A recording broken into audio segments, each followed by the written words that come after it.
Yorana, welcome. This is Pacific Waves. I'm Moira Tuila Epitela. Coming up, the UN Climate Summit in Dubai has opened with a deal to hand out money to countries hit by disasters linked to global warming. Also, we cannot continue on this track. It's catastrophic to small island states or big ocean states like Palau and many of the Pacific Islands. Palau's president is already garnering support from Pacific leaders to commit to sustainable ocean management. And later, well, this is the largest games ever. We've had over 5,000 athletes. The Pacific Games in Solomon Islands has now been officially announced as the largest ever in the history of the regional tournament. The UN Climate Change Summit in Dubai has opened with a deal to hand out money to countries hit by disasters linked to global warming. The first payments will be made from a fund known as Loss and Damage, following a 30-year campaign by poorer governments. The head of COP28, Sultan Ahmed Al-Jaber, says the deal sends a positive signal of momentum. That we have been able to achieve such significant milestone in the first day of this COP is unprecedented. However, nations vulnerable to the climate crisis are sounding caution over the launch of the long-awaited global fund. The Loss and Damage Fund would see nations contribute funds in the hundreds of millions of dollars. Over $400 million has been pledged by the EU, Germany, UK, US and Japan. But in a statement from the 39-country alliance of small island nations, there was a warning that it needs to be adequately financed to start alleviating the burden borne by vulnerable communities. And Regional Coordinator for the Pacific Islands Climate Network, Lavetana Langiseru, believes a lot more money is needed to help vulnerable countries rebuild social and physical infrastructure from climate-induced disasters. The pledges are currently insufficient. The level of capitalization beyond this initial finance should move to the billions. I think there's concerns around the replenishment of the fund. Mr. Seru, who is in Dubai, also believes the Loss and Damage Fund, which the Pacific and other climate-vulnerable countries have been calling for the last 3 decades, was not set up how he had hoped. He says there has been compromises in the agreement, but it was still a step in the right direction. It's not what we had hoped for in terms of what the package is. It's not a package that we are happy about. There's definitely been compromises. Meanwhile, Greenpeace's head of Pacific, Shiva Gaundan, says that the new fund is a vital first step towards ensuring communities facing climate harm get the support they desperately need. Mr. Gaundan says finance must come from those most responsible for creating the climate crisis, the most polluting nations, including Australia, as well as the fossil fuel industry. He says as the third largest fossil fuel exporter in the world and a major contributor to global emissions, the Australian government has a responsibility to step up and make significant contributions to the Loss and Damage Fund. Palau's president is already garnering support from Pacific leaders to commit to sustainable ocean management. Palau's Blue Prosperity Funding Plan has been established with the hope of raising anywhere from $500 million to $1 billion through bilateral arrangements and philanthropy. President Surungal Whips Jr. said he met with various groups and leaders while in Rarotonga at the Pacific Islands Forum Leaders Summit and encouraged them to get on board. He spoke with Lydia Lewis from Dubai, who started off by asking him about his COP28 priorities. I'm excited about COP. COP is really important because we all see the reports. The Global Stocktake says we're way behind. at our current trajectory, are going to be at 3 degrees. That's way above 1.5, which we all committed to in 2015 in Paris. We need to raise our ambitions, and we need to cut emissions by 42%. We need the world to be serious about this. We cannot continue on this track. It's catastrophic to small island states or big ocean states like Palau and many of the Pacific Islands.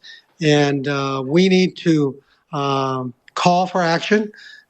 We need the world, everyone, to take responsibility and to act. The time is now. So, are you disappointed that the President of the United States will not be attending? What signal does that send to Pacific nations? This is an important COP. They're saying most important since Paris. And the United States is the world's largest emitter and has been for years, needs to be active. It needs to show leadership. And of course, not having Biden here definitely weakens, at least, or gives us concern about our hope for the future. It's so important that world leaders come together. And we definitely had wished that Biden will be here, but I know he's sending his top representatives, and I know that he's committed to climate change. His policies have pushed for that, and I don't think this in any way it takes away from the U.S.'s goal to promote climate change policies. But of course, having him in person is a stronger statement. But what's more important is the actions that his government is taking, and I believe that the U.S. has come a long ways and continues its leadership position in advocating for strong policies to combat climate change. So, is advocating though for strong policies enough? Well, I mean, the U.S. has put up money.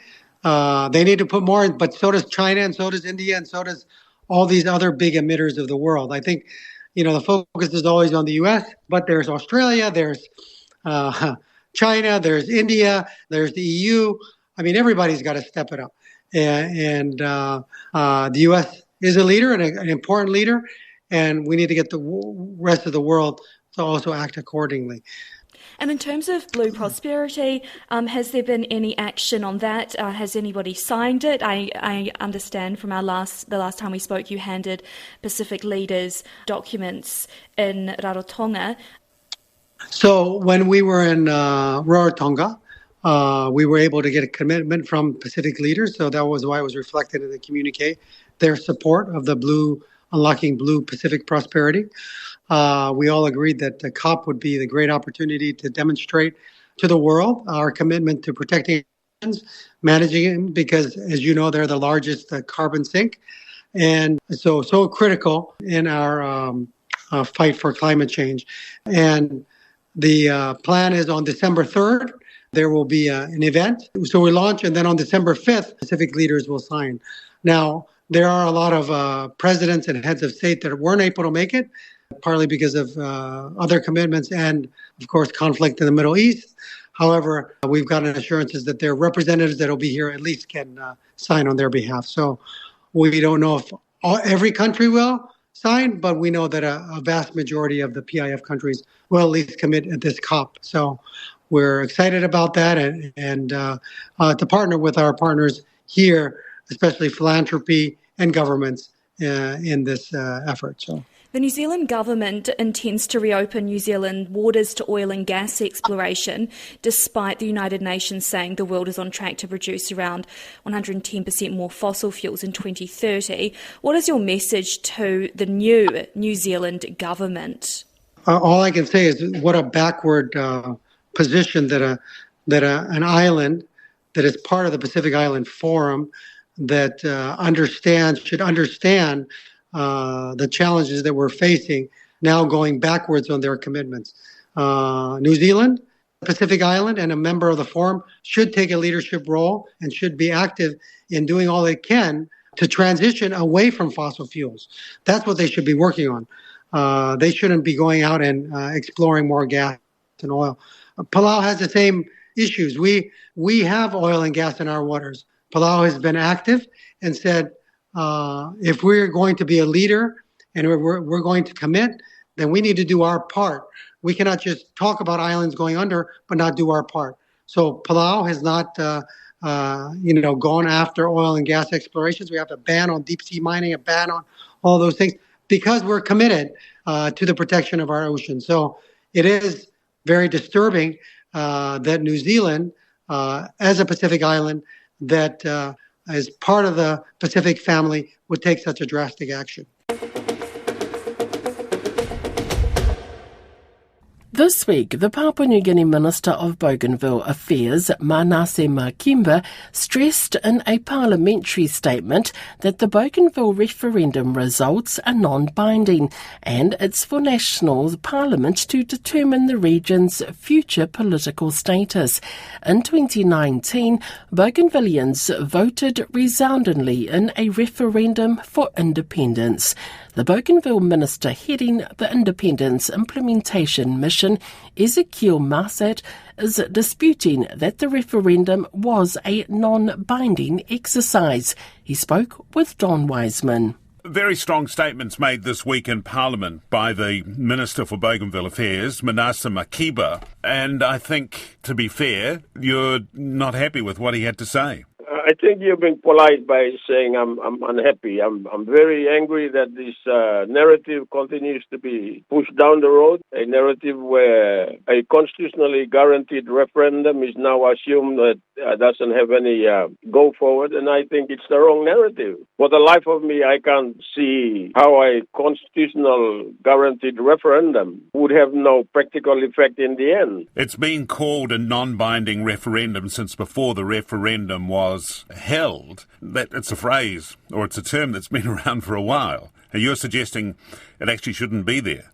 Yeah, well, I never had anything to do with the activities prior to the referendum being conducted. But I remember there are some commentaries even on the referendum commission about this issue being non-binding, and I think that was wrong, and my views are still true to this day, that there is nothing in any legislation nor the peace agreement that the referendum result would be non-binding. Now, I think it's important also, Don, to remember that when we negotiated the peace agreement, the various referendums that are conducted around the world were being looked at. And we were looking at referendums like have immediate effect, and you also have referendums that are delayed until certain other conditions are met. And as far as I remember, those were the sort of things we were looking at and trying to avoid a referendum where it would be effective upon the results being declared. Rather, it was decided that the two governments would work on consulting and making sure that the transition to independence would be as smooth as possible. And that's where the background is.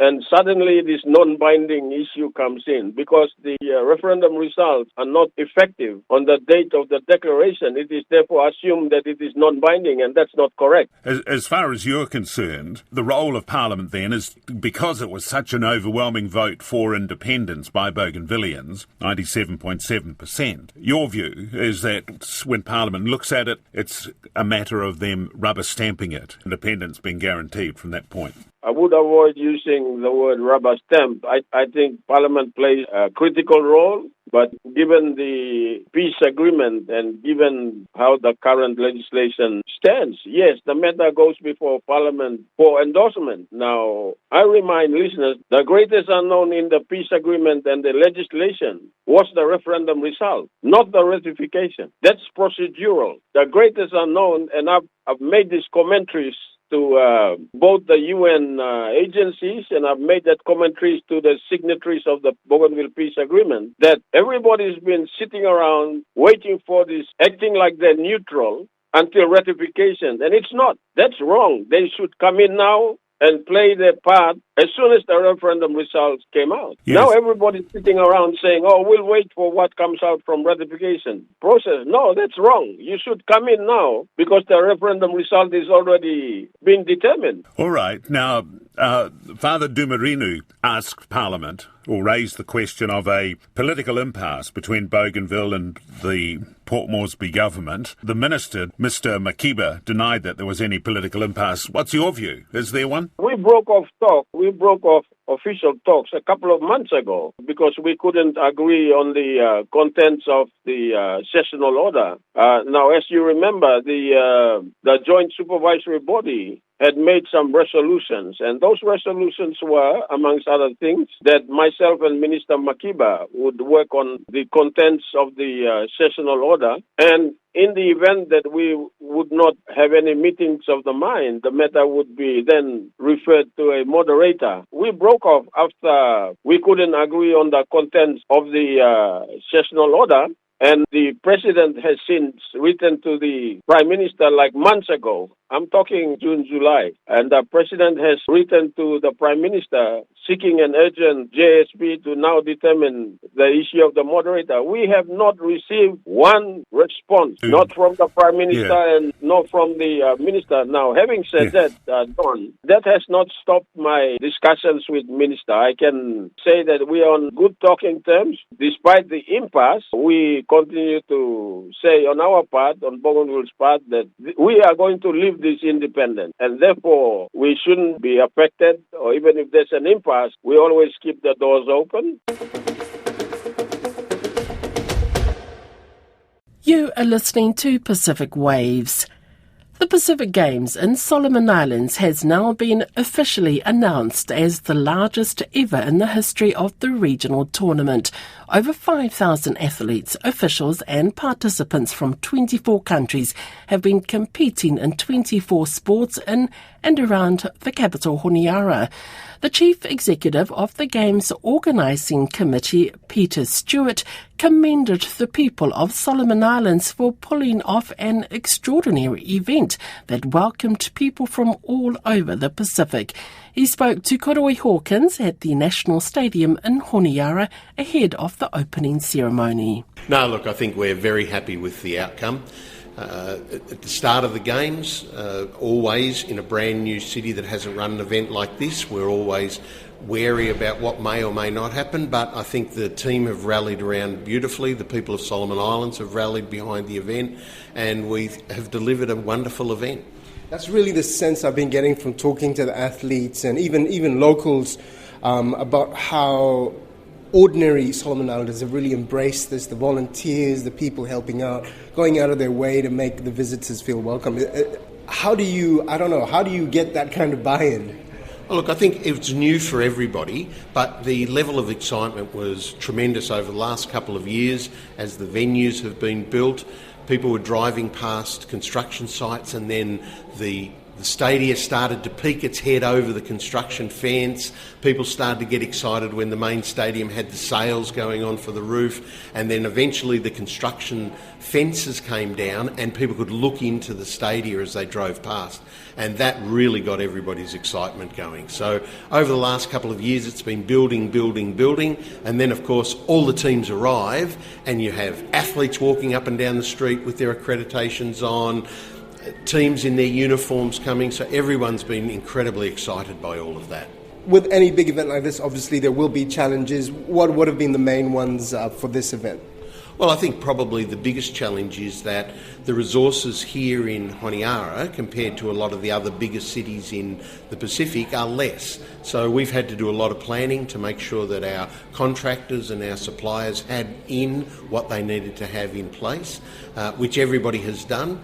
So we've got a huge team, over 6,000 people made up of staff, full-time staff working, nearly 3,000 volunteers, community groups helping out, suppliers and contractors, the police, all of SIG, the Solomon Island government, all of the various departments, all pulling together to deliver this extraordinary event. I'm sadly, because of flights, not going to be here for the closing ceremony. Preview, sneak peek, what do we have coming for us? Well, there's not a lot that I can tell you without shooting you afterwards, but obviously the closing ceremony is a little bit different to the opening ceremony. The closing ceremony is very much a celebration of what's happened in the Games, and it gives an opportunity for the public to be able to recognise not only the athletes but also the volunteers and the workforce who have been delivering the Games, so they are all involved in some way.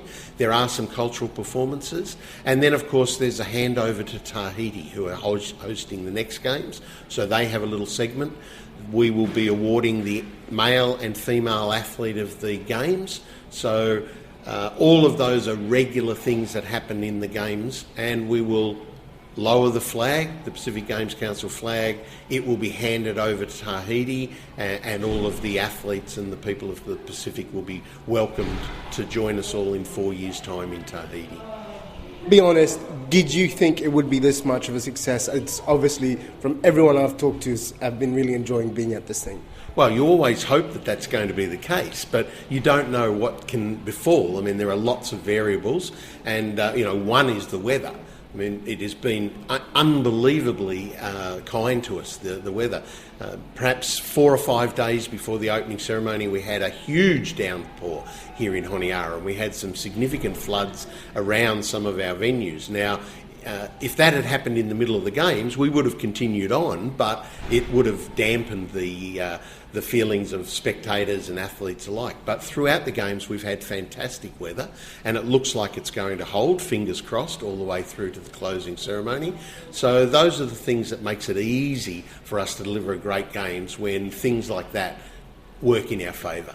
Any statistics yet on attendance and participation in the Games? Yeah, well, this is the largest Games ever. We've had over 5,000 athletes. Samoa was the biggest Games before us, but it was announced the other day that we have now got the largest Games, the largest Pacific Games that have ever been held.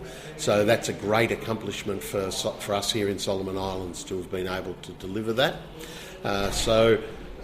From that point of view, amazing. Staggering stats abound in a Games like this. So we deliver nearly 20,000 meals every day. We have 350 buses and trucks and cars running around on the roads every day.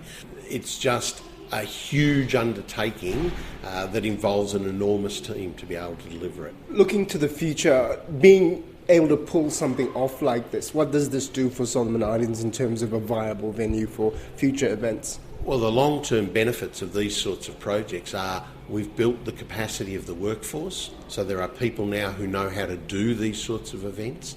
We've built the capacity of businesses, so there's a whole range of businesses who are now able to cope with the demands of events such as this.